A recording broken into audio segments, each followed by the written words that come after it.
just nowhere for these guys to go. I think even the 18, he was in too deep. A lot of guys really did have a lot of trouble getting to that corner. That is so strange, having so many hits. And he scored in the 12th position. There are 31 cars on the lead lap. So there are over 18 points still to be lost for this 42 car, Marty. And the game has changed for Kyle Larson. You see him sitting in the car, despondent right now. Chad Johnson said that the right front left at all after that contact with Brad Keselowski in the turn one wall. And you see that right front suspension. It's almost gone there for the 42. Then Kyle came back on the radio and said, what's the point in us continuing? He said, I've got to see where this settles out. As you mentioned, Steve, now just plus 18. They go from looking like they might win the race to above the cut line by just 18 points. You can see the wheel, how badly the wheel is bent. That car took a big shot on that right front.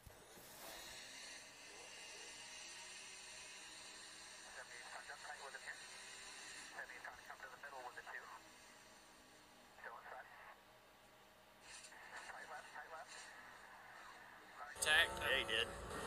Here he is behind us. Almirola, that's Almirola. Almirola avoiding it, gets into the wall hard. And now if I'm any other car with the 24 and a flat tire, I'm going to come to pit road if I think I can make it. Pit this time. Heavy damage on Eric Almirola. This is a car that we thought just had to gain a few points.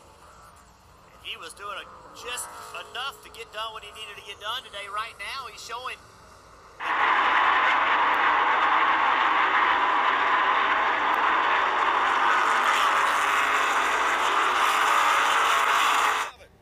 Jimmie Johnson, man, he's got a really good car here. I thought Martin Truex Jr. would drive away after that restart. Jimmie really doesn't have to win this race. He just needs to finish to be able to get into the next round, but he's going for the win. They'll be coming up on the white flag. 1 to go. Look at Almirola fighting to get by that 8. Clear. One position, 1 point. And Alex Bowman's in a mess as well, running in the 5th or 7th position. He just passed his teammate, Chase Elliott, on the back straightaway. And a tiebreaker between the 10 and the 88 would go to the 10 of Almirola. Almirola caught those two guys side by side. Unfortunately for him, an aggressive move. Is this going to work? Final lap. The 10 making contact with Suarez. The 8 almost goes around, able to save it. That pass for Bowman over Elliott puts him in. And Almirola passing Suarez will eliminate the 42, I believe, as we have a race for the lead on the right side of the screen. 42 drops below the cutoff line. Now the race for the win on the right side. I think Jimmie Johnson, big wreck. Almirola made it through. I think Jimmie Johnson has enough points. He can push the issue right here. We had a lot of people have problems. The fight for the win, the fight for the playoff transfer. He's going to have to come out of this chicane, turn 12. He's going to have to come out of there on the back bumper, that 78, to make a move in the braking zone of 16 and 17. Yeah, so 48's only 7 points to the good, so he may He's not there. afford it, but Look, he's there. What a great corner. Here they come through the final banked curve at Charlotte Roval. Now he goes to the inside. Here comes Jimmie Johnson. Locks the brakes up. He's And he's going to finished. slide. He slides through the middle. Truex gets tagged. Now it'll be a fight for the finish line. Ryan Blaney in the 12 will win. he stopped. He came to a full stop to make sure that he was good with NASCAR. Where's he going to finish?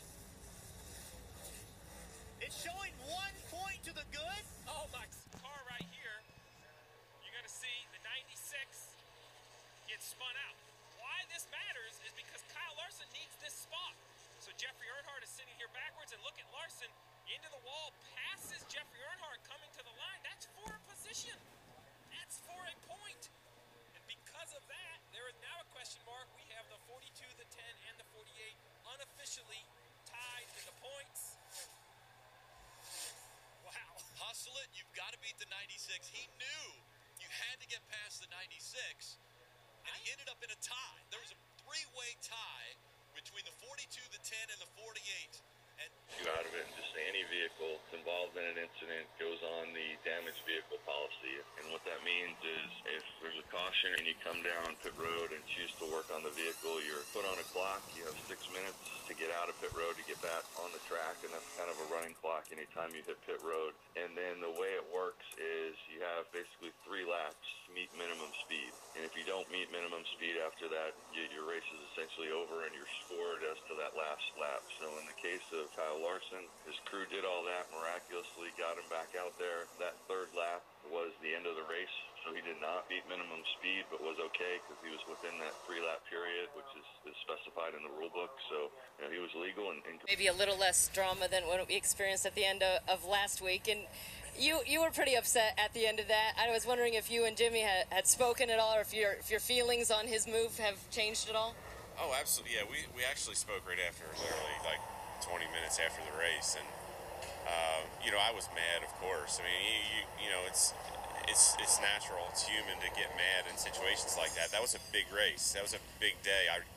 We put so much effort into that, and there were so many things surrounding that race that made it special to me, and reasons I wanted to win, mostly for my guys and for the effort they put in. And so yeah, I was mad about the outcome and the way it went down. I was not mad at all, and I think people got the wrong impression that I was not mad at all about Jimmie trying to win.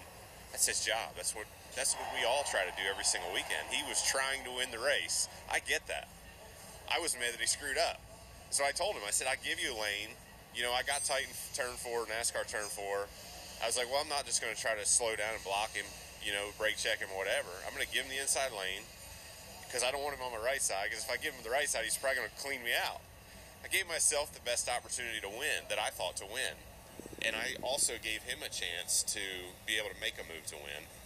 And he screwed it up, and that's why I was mad. And that's what I told him, and he perfectly understood, absolutely. But I love that guy. He's like, he's one of the best ever. He's one of the nicest people you ever meet. I have a ton of respect for him. We get along really well. I just told him I was mad about that he screwed up. So don't screw up next time. That's all I'm saying. I think he was mad at himself, too, in fairness, that he screwed that up. Yeah, of course he was. Of course he was. A guy like that doesn't make, mistakes like that very often. It just shows how difficult that place was, and, he just tried to get a little too much, and that's all it takes in these things. So it shows...